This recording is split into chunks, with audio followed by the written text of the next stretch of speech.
Hi, everyone. Welcome into Primetime TV Show. I'm Barbara Marville Kelly, and with me is Andy Lyons from Lyons Law Group. Hello. Welcome back again. Well, thank you. Yeah, it's been, geez, it seems like you were just here, but it was a couple of months ago. Yeah, it was. Yeah, we were talking about real estate law, and we were just talking just before we opened the show about how important our homes are to us. And the one thing that you said that you take such pride in your practice is helping people to come back from the edge, make them a little bit more comfortable in their position, because if you're like me, the last thing you want to do is lose your home. And so we're going to bring up some little touchy subjects today, but I think you're going to be pleased with what you hear and what Andy has to say. So since I saw you last, yes. Any changes, updates, new legislation, new laws, anything? Actually, what we're starting to see is some trends. So we're starting to see property values start to come back a little bit. Mm-hmm. And as property values start to come back, the banks kind of get more brazen, I guess is the best way I can describe it. Less willing to work with you, because if they figure, well, if they can just go take your house, why bother working with you? Mm-hmm. So we try and really gain some leverage in terms of convincing the bank to give my clients a modification and keep their home, which is really what we're talking about. Well, I'm glad that you kind of followed up with that statement, because I was just saying bringing them back from the edge, so that modification could be that tool, right? And that's almost always what it is. Most of the time, yeah, most of the time my clients only want to keep their home. That's what folks want. I know. That's why they bought it in the first place. Yes. They just got on some hard times, and now they've got Goliath after them, and they can't quite right the ship, and they can't quite get there. They can almost get there, but they can't quite get there. Yeah. But the bank almost isn't enough. It's all or none. And it doesn't grow on trees. You only have so much money available. So it really takes an ability to work with the bank to kind of make them realize why it's better to work with you. Yes. And redo this loan to let you keep your house than it would be to foreclose and take it, which is the alternative, which is, I think, what keeps people up at night. Yes. They're worried about when the sheriff is going to come, or where they're going to sleep, or what they're going to eat. And that stress level, quite frankly, is what I think the banks prey upon. To them, it's only money. They don't care where you go. They don't care where you live. They don't care what happens to your house. You do. Your family does. That's right. But that's about it. Yeah. So I certainly understand trying to pull people back from the ledge, give them some breathing room, and act as an intermediary between them and the bank. More than anything, though, it's important to interface with your bank. It's important to communicate with them, because there are all kinds of offers and options that can be offered that weren't available last month that are suddenly available this month. So really? Yeah, I tell people not to get discouraged. I once had a bank employee tell me that because my client's zip code ended with an odd number, they could not get a modification this month. They were only doing odd number zip code modifications next month. Now, if that's not arbitrary and random, I don't know what is. Okay. But what that tells you is there's all these internal reasons and things going on with the banks that you'll never know about. But that we can really take advantage of. You just got to be the squeaky wheel that gets the grease, quite frankly. Just constant communication. And I've heard you say that before. Now, let me ask you this. So I would guess that it's up to us as the homeowner to also educate ourselves to as much as we possibly can, so that when we are talking to the bank, that they don't feel like they can really take advantage after what you just said, Yes. especially if they want to get your house back and, you can't seem to get where you need to be and they just want to grab it back. And I think that they do it on purpose. They make that modification process so hard, people pull their hair out. They want this document and that document, but we've already sent in that document and they deny that they got it, but we know it's in their system. And that's enough for people just to throw their hands up and give up. They're trying to work, they're trying to earn a living, they're trying to keep their family going. It is a full-time job to deal with these banks, and that is by design. If the banks make it so hard for you to get through the mess that you give up, that's exactly what they want. Then they get all of their money, or most of it anyway. The trick is to not let them get away with that. That if you're dealing with the bank yourself, you have to be doggedly persistent. You need to have a single point of contact assigned to your file. You need to call that single point of contact at least a couple times a week and find out, well, how's the process going? What's available? Do you need anything updated? And I often hear that from clients. They'll say, well, the bank denied my modification. And I'll say, why? And it wasn't because they didn't earn enough money or they didn't have enough assets. It's because they never got through the process. That the bank never got all the documents they needed. And they say, but I sent them everything they needed. And the problem is the bank needs updates, but they won't tell you they need updates. You have to call and ask what needs to be updated to find that out. How convenient for the bank, right? So the bank gets to deny all these modifications because they didn't have all the documents they needed. Meanwhile, the homeowner never even knew they were supposed to send anything in. Again, that's the persistence. You've got to stay on top of your bank representative to find out where you are in the process, what needs to be updated, what needs to be explained, what's being offered. It is just hounding them, just like they hound you. Just as that bank starts calling my clients and calling at all hours of the night, sending threatening letters, that same kind of persistence is needed to go back at them. Right, I believe that. So, okay, Andy, so at what point do we call Andy? Any edit? I mean, we don't want to wait until it's really detrimental. So that's why I want to have this show, is to really educate you on the different stages of what happens when you're in a challenge with keeping or losing your home, right? Yeah, I would say, how do I describe this best? When your spider senses start tingling, it's probably a good time to call. When you've had enough, when you just can't get it done. And I always encourage people to try this on their own first, because that's the best solution. Yes. But there are times when submitting that loan modification application from a law firm sends a message. It says that, look, bank, if you don't agree to give my client a good deal on this loan modification, guess who's waiting in the wings to fight the foreclosure? The gladiator. So there's So there's the time value of money. You have to talk the bank's language, which is only money. So if we make it so that it's more expensive to deal with us than it is to give my client a good deal so they can keep their home, they give the client a good deal to keep their home. We've got something like a 97% acceptance rate on our modifications, on those that we try. 97%? Yes, which is, I realize, incredibly high. Yes.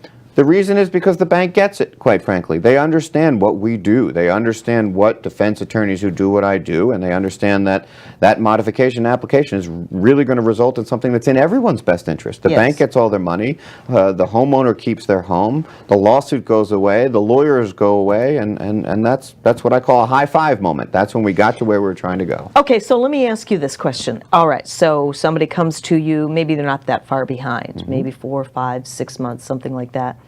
Then you've got somebody else that comes to you when they're like 8, 9, 10 months.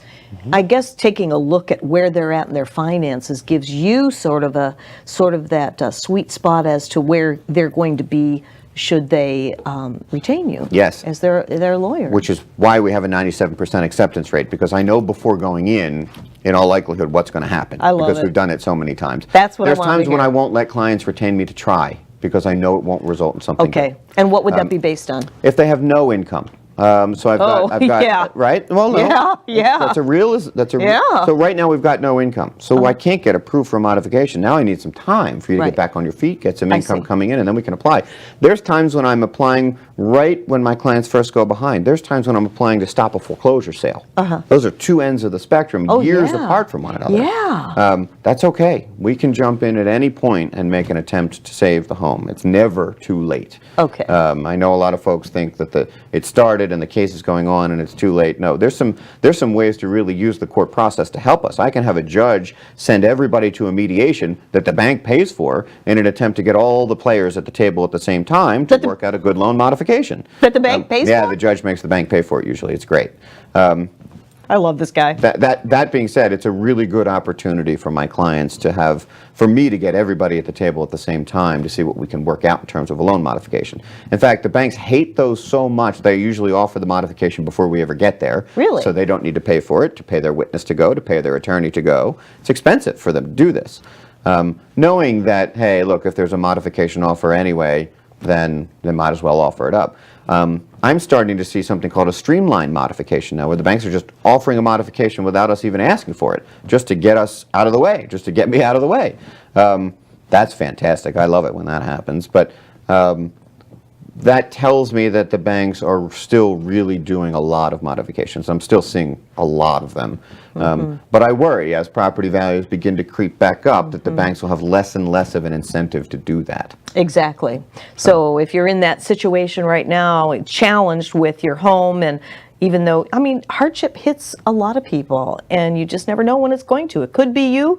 It may be you right now, and if so, you may want to give Andy a call and have a little chit-chat with him about your situation, because it's never too late, as you just said, right? Correct. It is not.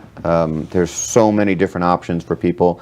There's a short sale at the end of all this to clean it up and make it go away if we can't save the home. We're always trying to save the home first. That's first and foremost. Okay. But it's really very goal dependent upon what the borrower or the homeowner wants to do. Exactly. We're going to take a brief time out. When we come back, we're going to talk about some of the lingo like forbearance and get a little clarification on that little puppy and so much more. We'll be right back after this.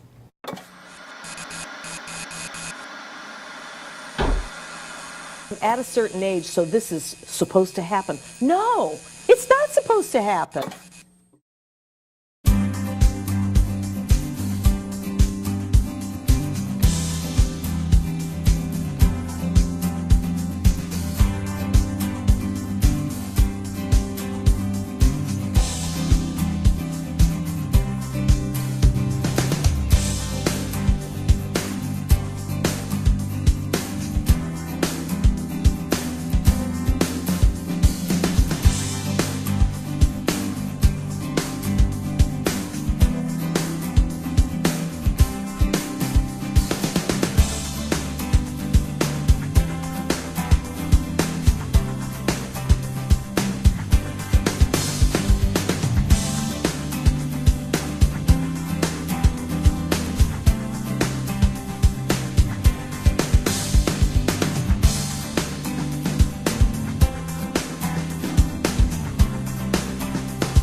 Hi, I'm Jerry from Hot Locks Hair Salon. We are conveniently located at 13414 US Highway 19 in Hudson.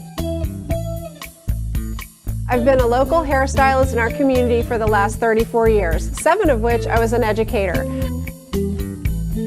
Our passion is the artistry of hair, and Hot Locks is here to help you achieve your perfect image. You can call us at 727-514-9978.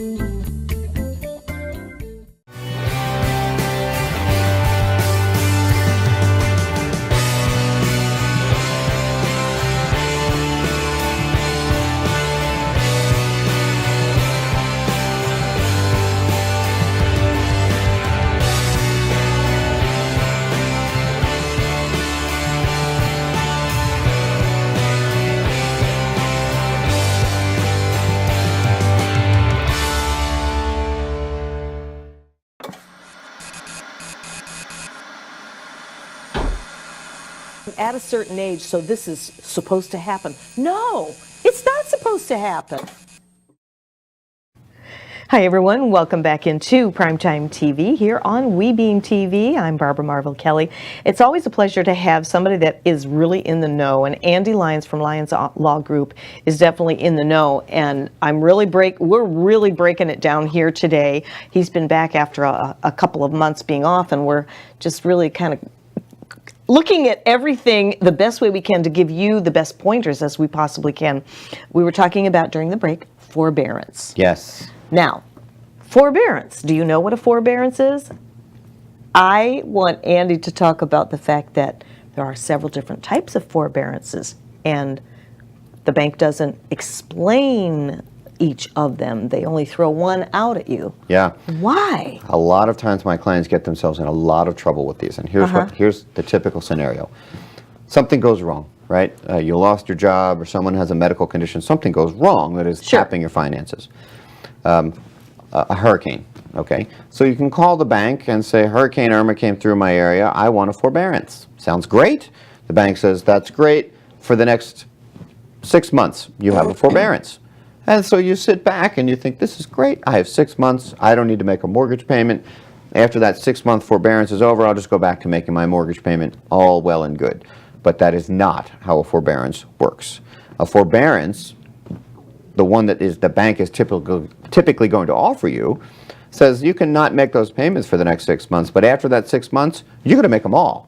And then you can also make your normal monthly payment. So after 6 months of not making a payment, you've got to make a lump sum of 6 months of payments. Now, they're going to waive the interest and the late fees that would be associated with that, but gosh, I don't have 6 months of payments. I was on a forbearance because I was having economic issues anyway. If I had the money, I would have paid it. And so then what happens? So that at the end of that 3-month or 6-month forbearance, the bank comes knocking, and the bank says, hey, you owe us 6 months of payments or we're going to take your house. And you say, well, wait a second. You said I had a forbearance. And they said, you did. We didn't start the foreclosure in those last 6 months.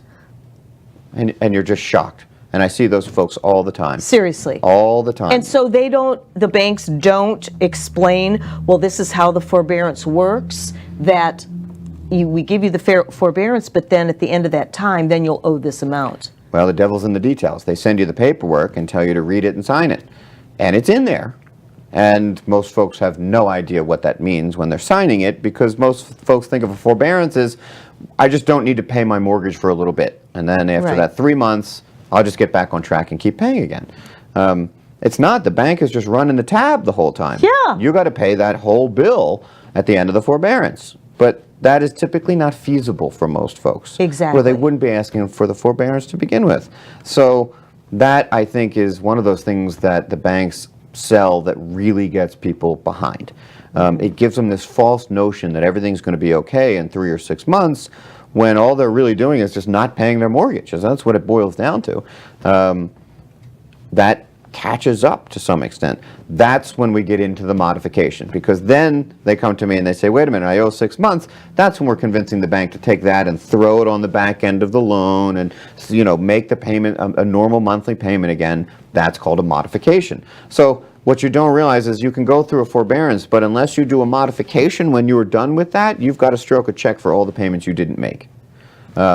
That's typically not feasible. There are other kinds of forbearances. There is the type of forbearance where they're not going to accept any of it, and it's pre-planned that that's going to get put on the back of the loan. That needs to be worked out in advance. Otherwise, that forbearance just simply means we're not going to sue you because you didn't pay us this month, but you still owe us the money, and when this little grace period is over, you owe it to us all.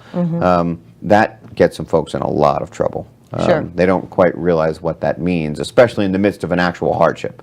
At that point, you're thinking the bank is helping you out by allowing you not to make a payment. It's going to come due. So at that point, let's say people, either they didn't read the paperwork and they just found themselves caught up in that, they call you, and that's where you come in with the modification. Correct. And make that offer with the bank. Correct. My job is to right the ship. My job is to say, look, this is not what they expected, bank, and this is where we need to be in order to save this home. we need to rework those missed payments into a good loan modification so that they can just make a normal monthly payment. No big lump sum is due. It's just, this is your new monthly payment. It starts next month, and on it goes. That's what people expected, believe it or not, as part of that forbearance, but that's not what they get. So, and is that part of that high percentage of successes that you have? And Yeah, we do them at all different times. So we'll do modifications right after a forbearance, before the foreclosures even started. We'll do modifications as soon as somebody is behind. The moment, the day they're behind, we'll start that modification process. There's times when we're doing that modification process after it's been in foreclosure for a couple of years and it's right before the foreclosure sale. At that point, we're going to find out, hey, if the bank offers me a good deal, I'll take it and keep it. If not, I'll let it go. So there's no right or wrong. It really just comes down to when the homeowner is motivated to try and save the home. It depends on when it comes up for them. I see. I think more often than That not. makes sense. But yes, all of those are part of the high percentage of success cases. Yes, I'd lump them all together in one big pile of modification attempts for whatever reason. The reason is kind of irrelevant. It's the process, really, that we hone in on. It's the process in doing the same thing that's been successful in the past. And here's the key. You know, and you just said earlier in the first segment that you will take on what you know that you can help these people with. Yes. Yes. Yeah. There's also knowing which bank it is. So that plays into it too, right? All banks are not equal and are not the same. Strangely, I will have more luck with bigger giant banks than I will with small local banks. So some of the small local banks are much more difficult to deal with in terms of getting a modification. Yeah, the larger banks get big government bailout money and tax deductions, and they've got so much money that you're not even a drop in the bucket, so it hurts them a lot less to do a principal reduction or a good modification. Some of the smaller lenders that are local in the area are less willing to work with folks. And you'd think that's the opposite of what it should be. That's my local lender, they should be willing to help. I found them to be the hardest on folks than anyone else. The local credit unions, the small little banks around, they're coming after people. They're taking homes, they're coming after the money that they owe, whereas typically the larger banks are more forgiving. They've got a lot more lawsuits going against them, and we sue those big banks all the time for credit abuses, and they know that they're subject to that. So they have more reason, I think, to try and work with folks and make problems go away. Can you define what credit abuses are? Yes. So there's a whole division of my law firm where we sue the banks because it's fun. I don't know how to describe that any other way. It's fun. The truth is it's fun to punch back. Yeah. A lot of times the banks or creditors will be sending my clients monthly statements, and in those monthly statements they're demanding way more than they're entitled to. That is a Fair Debt Credit Reporting Act. It's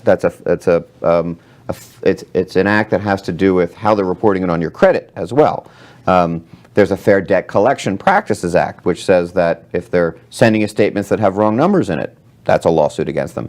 There's the Telephone Collection Practices Act, which says that if they're calling you and they shouldn't be, we can sue them and we get clients $1,500 per phone call. That adds up. There's times when there's hundreds of phone calls from these banks all throughout the day and night. It doesn't take long for that stuff to add up. If they're doing that improperly, we're going to sue them. So I've got clients who come to me to solve a problem with a foreclosure or a problem with a modification, and we will use suing the bank as leverage to get them where they need to go. The bank will say, all right, we want to solve this globally. We want to make that go away. We want to make this go away. We're going to give them a modification, and we're going to pay them some money because of the harassment. It's debt harassment, creditor harassment. And it's a good way to bring some leverage to my clients to fight the banks. I take those cases on a contingency fee. I don't even charge. It's all about righting the ship and making a wrong right. Good for and you. giving my clients some leverage back. So I have an attorney on staff whose sole job it is to sue the banks. That's what she does. Really? Yeah. So let me ask you this. What is the criteria? Because if you're behind in your payment, I mean, common sense tells me that the bank has the right to call you. What is the criteria where they shouldn't? If you're on a forbearance? No, what we tell them, folks, is to revoke consent, to tell the bank to stop calling you on your cell phone, to stop calling you at home. they don't have the right to do that if you take away that right. Most people don't realize that they actually have the right to control that. Really? Tell them not to, and when they still do it, we sue them. For instance, or I'll be representing a client in a foreclosure, and the bank is still sending them monthly statements. Now, if you're a homeowner and you've hired an attorney and you're still getting monthly statements from the bank, you're up at night. Why is the bank still sending this to me? I have an attorney. He's supposed to be dealing with this. And you're seeing all these numbers, and it's stressful, for lack of a better term. That's a direct debt violation. That bank is communicating with you while you have an attorney. That letter's worth $1,000 to you. So we sue them to get that money. So that when the bank contacts you while you're represented is a violation. Then we take a closer look at the monthly statements, and we see that they're adding fees and costs that are, in my mind, total fraud. They're made up because they don't think anybody's looking or anybody's watching.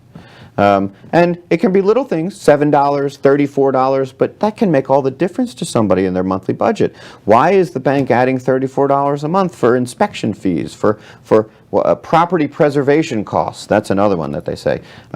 Or late fees after the foreclosure's been started. Well, there's no more payments due. How are you charging late fees? But nobody looks because they're just adding it and adding and adding it. So part of, bringing some justice to all of this is suing them and forcing them to get it right. So that's what I mean by harassment, debt harassment, the phone calls and the letters. That should all completely end once you have an attorney representing you. Once I represent a client, they have a bubble around them. No one can come out to the house. The sheriff can't come out. The bank can't call you. They can't send you anything. The lawyers can't call you. They can't send you anything. You're protected. You're represented. It all has to come through me. And if it doesn't, we're going to sue whoever did that. It's the best way I can describe that. Giving my clients that bubble of protection sometimes is everything. Knowing that there's no surprises. The sheriff isn't going to show up and kick you out. The bank isn't going to harass you and just take your money. You've got someone fighting for you on your side. That's what I take the most pride in being able to do for folks. Yes, well, that's really clear. You're really bringing up a lot of things that, actually, things that we didn't cover the last time, kind of like in the same whole, umbrella. But that's really interesting because I just was always under the impression that if you're behind in your bills, that the bill collector has the right to call you. They do, but you can tell them not to. You can tell them not to. That's right. You can revoke your consent for them to call, is the legal term for doing that. But yeah, you're telling them not to. You don't have the right to call me anymore. And they can't, just because you owe money, still call. There's a law that says that's the case. So they have to contact you through the mail. Through the mail. Only letters. Snail mail. Snail mail. Snail mail. Regular snail mail. Yes. That is amazing. That's amazing information. Yeah. And that can really reduce the stress. I mean, if your phone isn't ringing all day, and you can be out with folks and here's this debt collector calling you again, it's embarrassing. Yes, it's harassing. The idea is to make all that stop. When they don't listen and they do it anyway, we make them pay. So would you recommend to our viewers to do that in writing? Well, typically, there's a couple of ways to do it. They can do it in writing. Hold that yes. thought just for a second, because we're going to take a break. I'm just trying to really hone in so that we know what we're supposed to do, because it's kind of scary when you mess with your mortgage company, because you want to hold on to your home. You don't want to make them mad or whatever. So we're going to touch on that as soon as we come back. Get your favorite beverage, sit back, relax. We're going to make sure that if you're in any kind of situation, we'll pull you back from the edge. So we'll be right back.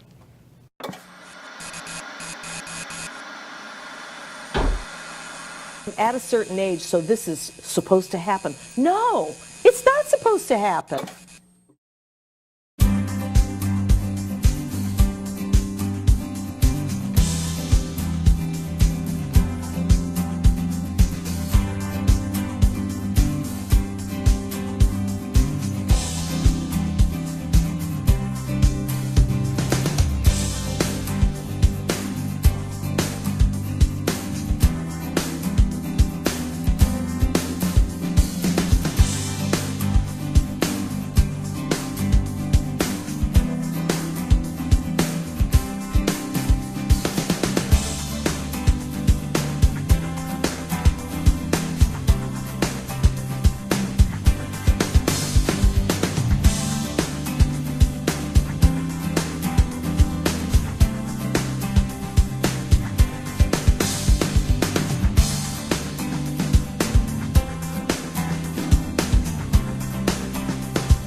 Hi, I'm Jerry from Hot Locks Hair Salon. We are conveniently located at 13414 US Highway 19 in Hudson.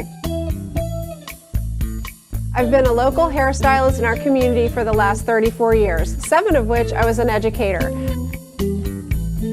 Our passion is the artistry of hair, and Hot Locks is here to help you achieve your perfect image. You can call us at 727-514-9978.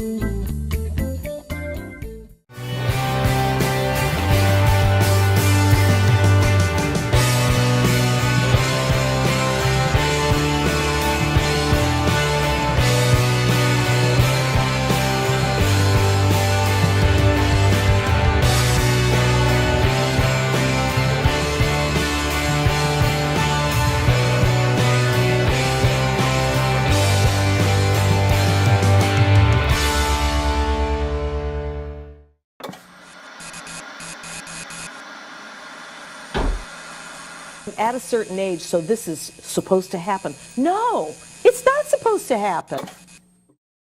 So, No, you're fine. Hi, everyone. Welcome back into Primetime TV. We're talking about getting real with real estate law, because I'll tell you, I'm learning so much just here today. And we welcome you into the show. I'm Barbara Marville. With me is Andy Lyons with Lyons Law Group. We're going to put his website up so that you can get a hold of him if you'd like to talk with him. And I think you're going to be really surprised in what is happening out there today. Free consultation, you can't beat that. Andy's a personable guy. He's a family man, and he's been in the community practicing law for how many years? 20 years. 20 years. That says a lot. Yeah. It does. And you've had your own practice? For 10 years now. For 10 years. Yes. Exactly. This is our 10th year. Well, congratulations. Just before we took the break, we were talking about phone calls from bill collectors. Today we're talking about mortgages. Let's just kind of recap that a little bit about them calling you. And if you tell them, I ask you the question, if it has to be in writing, and then we took a break. Typically, no, it doesn't have to be in writing, because typically you're receiving the phone call. So the bill collector calls you and you answer it, and they say, this is so-and-so collecting a debt. You verbally say, I'm with revoking my consent, do not call me on the cell phone, don't call me at home, don't call me anymore. You can follow that up with a letter, but typically most people don't. That's enough to verbally withdraw consent. Okay. Yes. Okay. Whether or not they actually note their system and listen and follow that instruction is the next thing, but that is how you at least begin the process of cutting them off. Okay. From the debt harassment. And this isn't just mortgage. This can be anything, medical bills, any consumer debt. That there's debtors or creditors calling you, harassing you for money that you may or may not even owe. Right. That's true. These are good ways to deal with that. There's times when we've sued and the creditors just said, forget it, we'll walk away from everything. The debt goes away. Just it goes away, because it's more expensive to deal with everything else than it is to continue to try and collect that debt. So there's times when taking that offensive step back against the creditors, they don't like that. I mean, they're bullies, right? So they don't want a problem child. They would just want to pick on the easy people. Oh, yeah, I bet. So the idea is to be a problem child. And to push back a little bit. The creditors are very pushy. They're after money. They're going to say and do almost anything to get it, yes. Which is what created all the laws preventing that from happening. They just flaunt the law and go do what they want to do anyway. Sure, sure. Which is stressful for folks, right? Yes, They're getting phone yes. calls. They're all hours of the day and night. It can really be unnerving getting all these phone calls. So. Oh, absolutely. So you help your clients with debtors? The as debtors, well. absolutely, yes. It's not limited to mortgages, although that, of course, is the big one that everybody knows Yeah. about. Sure, there's all kinds of credit card debt, medical debt, any other debt that may be out there that you're getting letters and phone calls about is potentially something that has opened up that creditor to a lawsuit for their behavior and how they're doing it and what they're asking for. So we look into those things all the time, yes. And so you actually sue them? Yes. For your client? We sue the debt collector, we sue the person who's calling, we sue the person who they're calling on behalf of. We're going to sue everybody related to this thing because they're all in line and they're all making money one way or the other. So you're all pieces of the puzzle, you're all going down together. And that's usually what we find. There's one big owner behind it, and they've hired these debt collection companies to go collect the debt, but that big owner of the debt is responsible for the actions of all of their pawns out there. So we sue them both, is the answer to the question. So that could be quite a resolve, especially for anybody that is in that hardship situation and wanting to save their home. And worrying about how they're going to pay this medical bill or that medical bill or this whatever repossession or whatever it is that they have going on in their life. Yeah, it's sometimes amazing to see the results. So we go from folks thinking that they're just downtrodden and beaten to them suing the bank, getting money, and keeping their home. Seeing that transition is really rewarding. But I see it very often. I see folks go from having no hope at all to understanding that there are solutions, there's options, and there's ways to do things that may not be obvious. There's ways to get at the banks and the creditors that may not seem like that was ever possible for. Most of the folks I talked to had no idea that they could sue the banks and had no idea that they could sue their creditors. I had no idea. And that's what I mean. They just accept it as if it's sort of part of life. And it should not be that way. You should not have to accept that as part of your life. That's why we have attorneys. Yeah. That's why we have law firms, because you're in the know. And you just go that extra mile, Andy, don't you? You do. I know you do. I do. I take every client to heart. I really do. Yeah. Everybody's situation is different. It's important for me to be personally involved in every case, and I am. My clients get tired of hearing from me. That being said, I can ensure then that they're getting good advice. Yes. I can ensure that everybody has a, custom-tailored legal solution that we're aiming towards getting for everybody. And they're all different, depending upon everybody's economic status, whether they want to move back up north, whether they want to stay down here and retire, whether they have kids, whether they need to get through a couple school years before they can afford to modify. All of those are moving parts. That kind of require a consultation. That's why I give people free consultations. Yes. Because yes. this way I can get to the bottom of it without them worrying about paying me. Well, I think it lets them just take a sigh of relief. Just take a brief little time out. Excuse me. My producer is telling me that we did have a call come in from a Thomas who was asking, are you just Pasco County or? I am in I guess 4 or 5 surrounding counties. So Hillsborough, Pinellas, Pasco, Hernando, and Citrus. Oh, very good. So this kind of the whole swath of the coast. There you go. Yeah. So Thomas, thank you for calling in and asking about that. We'll show Andy's website again if you'd like to get in touch with him. But yeah, free consultation. I mean, that's an attorney that really does have heart to put into your practice. Here it is. You can call 1-800-399-9781. And I love the links that you have on there too, so that you can go on and just spend some time. Education is key, is it not? It is. That's what I start by doing with every one of my clients. I tell them this is not a consultation, this is an education session. Yes. Sit back, buckle in. I'm going to kind of teach you about the world of foreclosures and deeds in lieu and short sales and modifications and forbearances and how all these things tie together. And then after I educate you, we're going to come back and kind of talk about what might be right for you. Okay. But without good information, you can't make good decisions. No. So we need to, and the other thing I find is the fear of the unknown. Yes. What keeps my clients up more than anything. Yes. Once you know your options, and you may not like them, but once you know them, you will feel so much better. Right, because you can make a better informed decision that way. That's right. And it kind of allows you to put it on the side. You've now made that decision, it's done. You don't have to sleep with it over your pillow every night and figure out what we're going to do and what's going to happen. Right.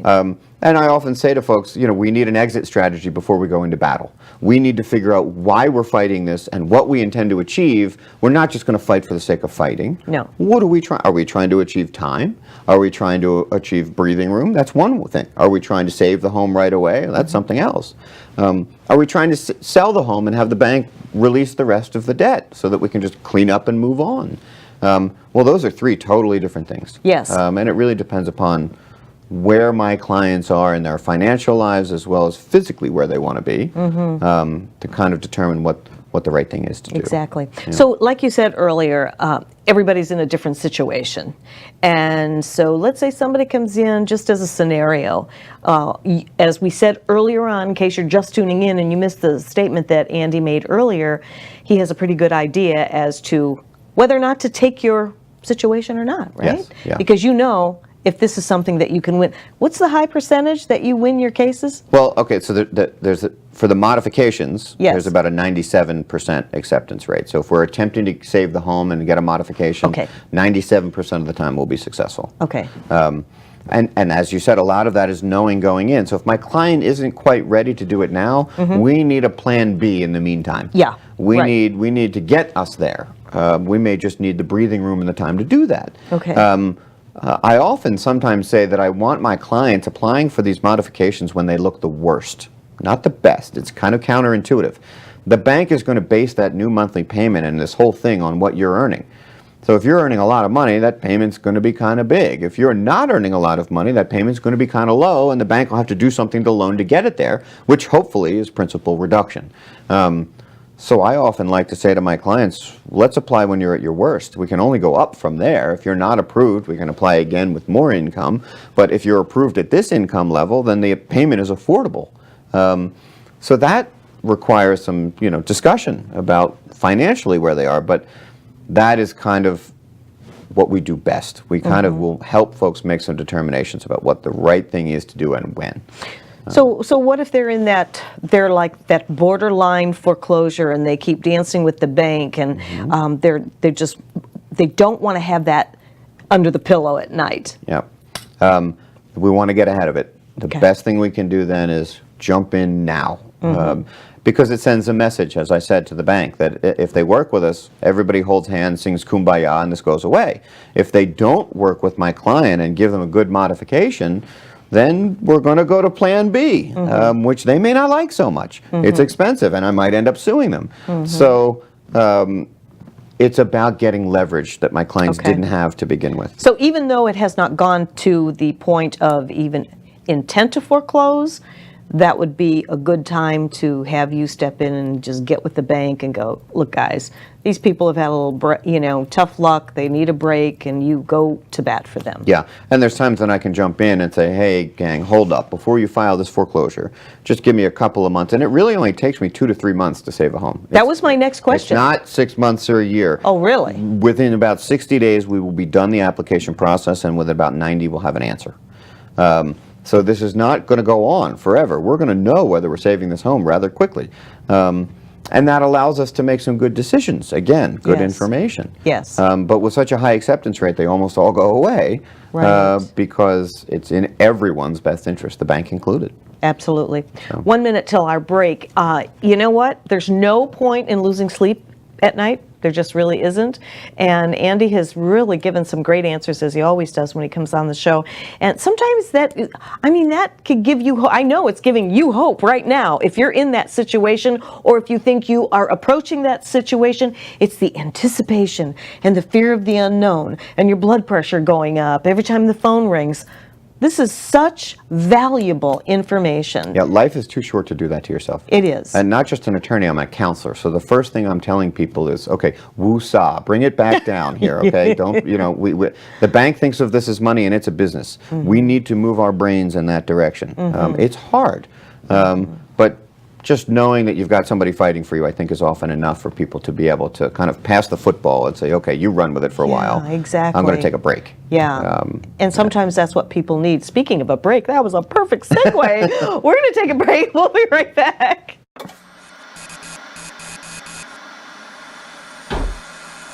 At a certain age, so this is supposed to happen. No, it's not supposed to happen.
Hi, I'm Jerry from Hot Locks Hair Salon. We are conveniently located at 13414 US Highway 19 in Hudson.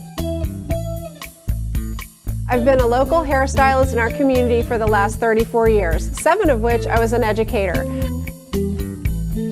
Our passion is the artistry of hair, and Hot Locks is here to help you achieve your perfect image. You can call us at 727-514-9978.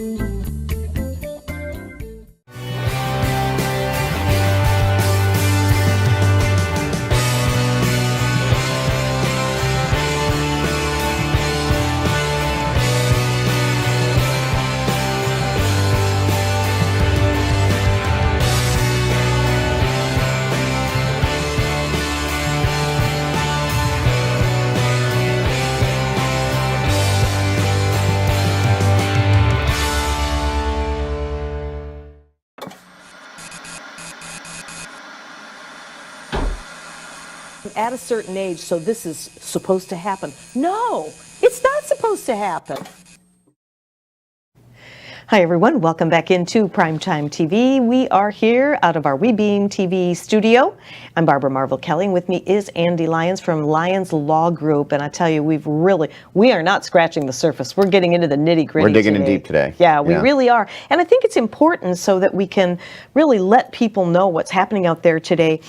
You had mentioned, I said, in this last segment, give me our takeaway. And you said, don't wait. Don't wait. Don't wait. And this I find interesting too. You were sharing the fact that there are some people that are on time with their payments. They're all caught up. But like you said, they're clawing. They're clawing to make that happen. Yeah. So let's talk about that for a minute. Yeah, I would say at least 20% of the people I meet with are on time with their mortgage, but realize that this is not sustainable. Either they owe too much on their home and that there's almost no point, or that monthly number is just not sustainable anymore, and that they can see the writing on the wall, and they want to know what to do. They don't want to go behind because they know that could mean losing their home, but they don't know how to approach the bank for purposes of trying to get a lower monthly payment so that they can afford to stay. And that's usually what we're talking about, is getting a lower monthly payment out of the bank as part of these modifications to make that payment more affordable. So I meet with plenty of people. One of the hardest conversations I have to have with people is talking about stopping paying the mortgage, because gosh darn it, we are raised to pay the mortgage, and that's right, and that's good. And that feeling is with every one of my clients. I don't have any clients that just decide not to pay the mortgage. Of course. There's this misconception that those are out there. Yes. They don't exist. No one just arbitrarily decides to put them through this horrible process on their own, just because they may get a better deal. Something has to force that to happen, right? We stop paying the credit cards and everything else before we stop paying the mortgage.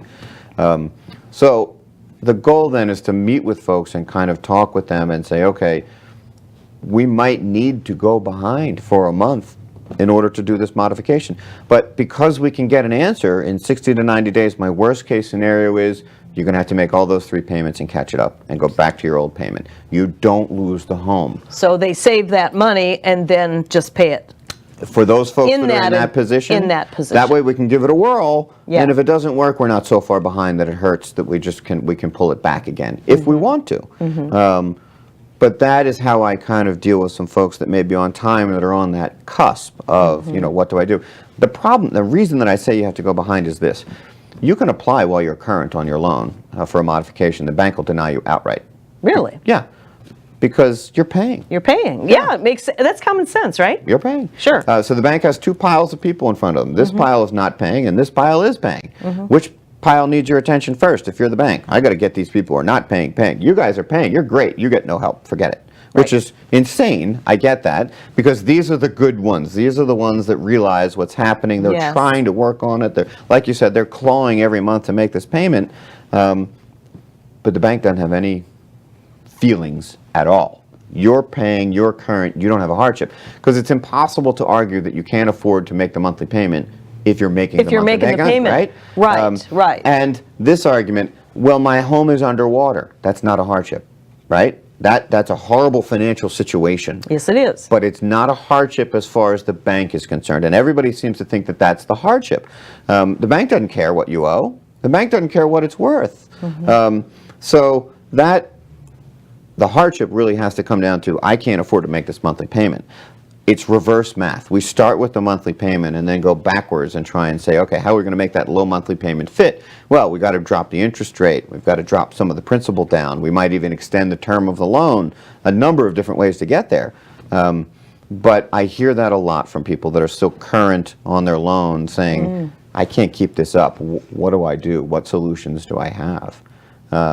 That's good to know. Yeah. What about the client that has had modification after modification after modification, and they just keep adding it to the loan, adding it to the loan? I mean, doesn't that just put you in a real crazy square box that can't get out? Yeah, it's a frustrating thing.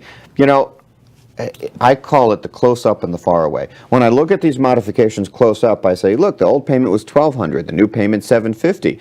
That's pretty good on a monthly basis. I like it. When I dial it back and I move that microscope, back a little bit, I say, oh my gosh, I'm paying over 40 years. There's a balloon at the end of this thing. This interest rate is not so great. This is not such a fantastic deal. But I got to live somewhere. I got to have a housing expense somewhere. I got to have a roof over my head. Is it cheaper to pay and stay here, or is it cheaper just to go rent somewhere and not have to fix the AC when it breaks and have to pay the homeowners association and cut the lawn? Now we get into math, right? Right. But then there's another factor, and that's the home is where the heart is, okay? We're not talking about a pen or a car or a watch. Right. We're talking about the roof over your head. We've got sweat equity in this. This is our home and we want to live there. So there are times when some clients say, I don't care, it's just a house, I'll move on. And some folks say, no, I've been here for 26 years, I do not want to lose it, I want to try and keep it. Even if we've had 3 modifications, it doesn't matter, we'll try again. Over and over and over. I've got absolutely clients with multiple modifications. I have clients come back to me that I've got the modifications for the first time and say, I just can't do this, or I don't want to. I don't want to continue to just, I'm essentially renting my house from the bank. I owe $300,000, it's only worth $200,000. Every monthly payment I make goes into space. I'm not building any equity, certainly not in the beginning of the loan anyway. And yet I have to fix everything when it breaks. So the economics of that don't seem to make sense. Well, that's a balancing act between, but you're going to have a housing expense somewhere. Right. So we got it. That's the realistic conversation I kind of need to have with folks, and that's really more math than anything else. Sure. But and the again, figures, they're there in front of them. Exactly. Yeah. And that's again why I say don't wait, because we might look at that and say, well, if you do this, this, and this over the next 3 to 6 months, you'll be in a lot better position to apply then. You've got too much income now. You don't have enough income now. Depending upon what that looks like, even if you're current, will allow us to at least create a plan of action. Yes. We're running out of time right now, and I just happened to think of something that I didn't mention, but on the modification, don't they usually put you on like a trial period? Yes. Normally we see a 3-month temporary payment plan, which is where the bank's making you make that payment and you have no idea what you're paying towards. What's your interest rate? What's the principal amount? How long is the loan term? What's the maturity date? Is there a balloon? I could go on. The point is, you don't know.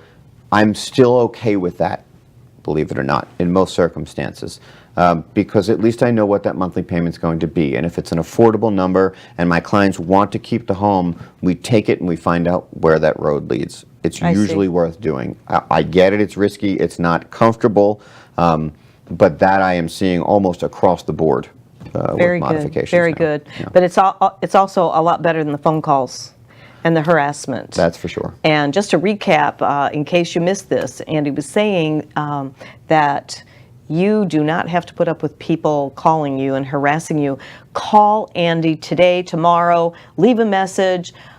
He'll have a free consultation with you. You can't beat that. And I tell you, just to educate yourself can really help you, away from that feeling of helplessness and hopelessness and all that. Andy, thank you so much. You're always a delight. Appreciate it. We'll Thanks have you for having back. me on. All right. Thank you for joining us.